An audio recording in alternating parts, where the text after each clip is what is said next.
Hello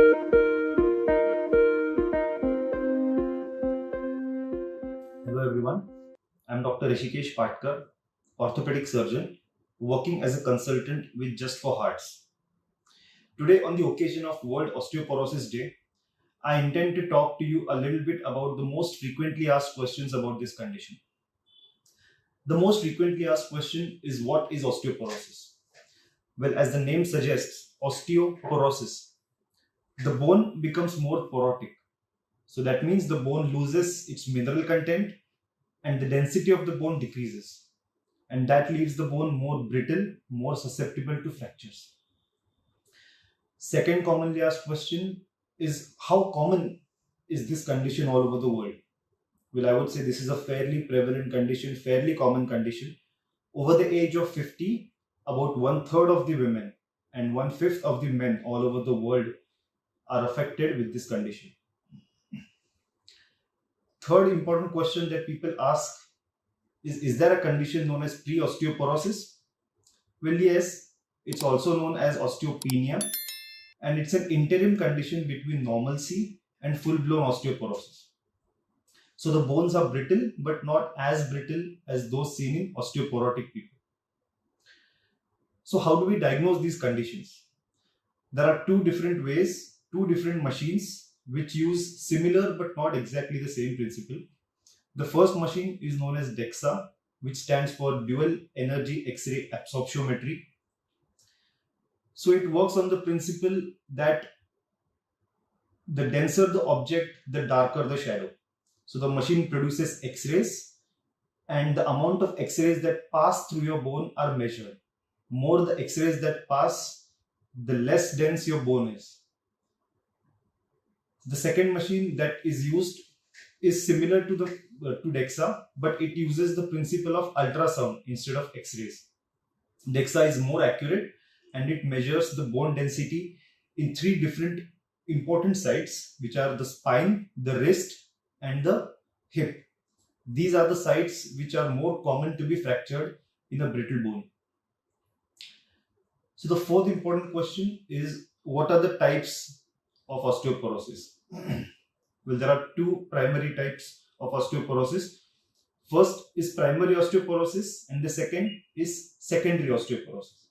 In primary osteoporosis, there are two types, type 1 and type 2. Type 1 is postmenopausal osteoporosis and type 2 is senile osteoporosis. So type 1 is seen in women who have already undergone menopause, and as a result, the sex hormones, the female hormones in their body have decreased, and that predisposes to osteoporosis. Senile osteoporosis is osteoporosis that comes with old age. The turnover in normal life, there is a turnover of the bone. The amount of bone that is absorbed in the blood is almost equal to the amount of bone that is formed. As the age progresses, the turnover of the bone has an imbalance. More bone is absorbed and less bone is formed, and as a result, there is a net deficit of the bone density. So that is senile osteoporosis.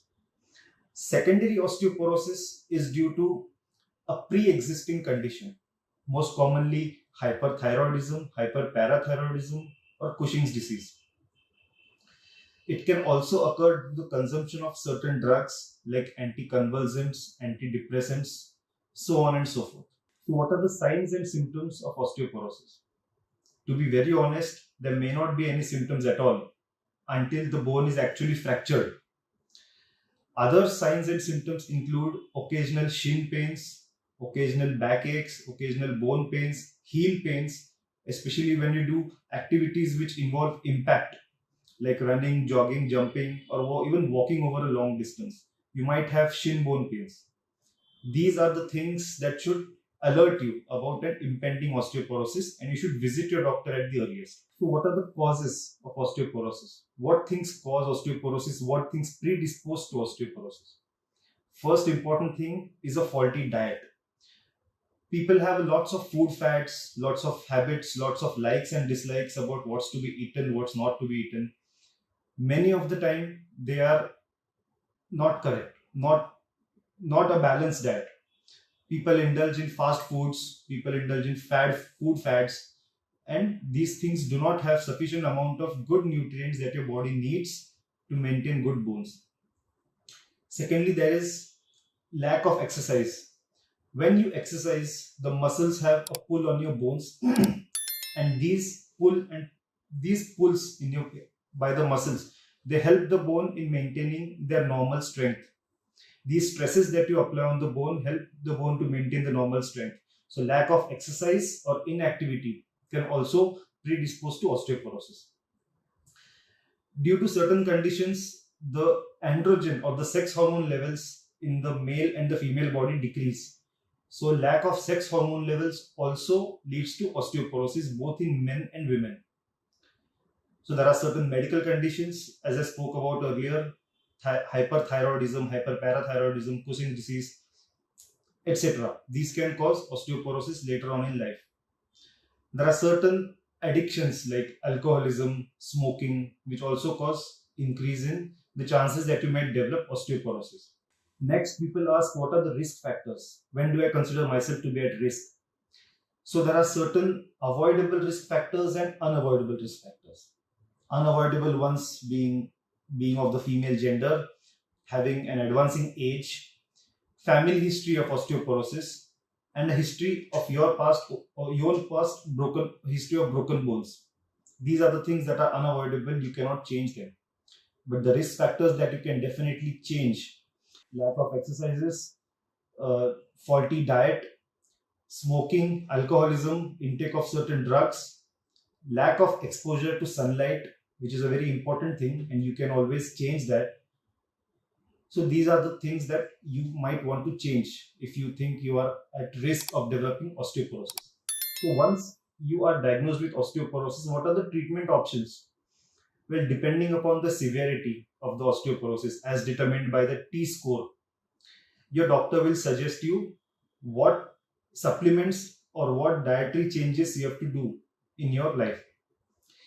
So a T-score of -1 up to +1 is normal. The range is -1 to +1 is a normal T-score.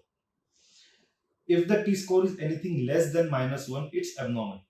So -1 to -2.5 is considered to be osteopenia or pre-osteoporosis. Your doctor might just recommend some calcium and vitamin D supplements for osteopenia. But if the T-score is below -2.5, which means that you have full-blown osteoporosis, then only calcium and vitamin D may not be sufficient. So there are other things that your physician might add in addition to calcium and vitamin D. One of them being a hormone known as calcitonin. So we get nasal sprays of calcitonin. It's like a small bottle in which there are certain, it's like a perfume bottle. You have to spray it inside the nose. That is a hormone which increases the absorption of the uptake of calcium from the blood into the bones. Secondly, there is a group of drugs known as bisphosphonates. The role of bisphosphonates is to decrease the amount of bone that is absorbed back into the blood. So it decreases the amount of calcium that is absorbed back into the blood. So bisphosphonates help in increasing the density of the bone. There are different types of bisphosphonate drugs that your doctor might give you depending upon what dosing is convenient for you. There is one drug known as alendronate, which can be given once a week.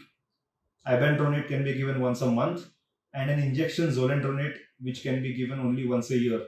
So the physician can take a call consulting you which bisphosphonate works the best for you. And lastly, there is an injection known as teriparatide, which is a parathormone analog, and it can be given every day, like a small syringe, like an insulin syringe. It's a syringe pen. It can be very easily administered every day. That has shown to have great results with osteoporosis. So these are the treatment options that we have with osteoporosis. So lastly, as everybody rightly says, prevention is better than cure. So what are the things that you can do to prevent osteoporosis?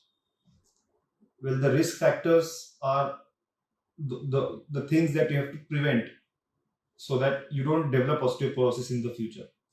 Having a good healthy lifestyle, having a good balanced diet, having regular exercises, avoiding activities like alcoholism, smoking, and consulting your physician whenever you feel that you are at risk of developing osteoporosis, so that he or she can uncover a latent or an impending osteoporosis in your case and treat you accordingly. I hope I've been able to answer many of your questions, many of the questions that you might have had in your mind.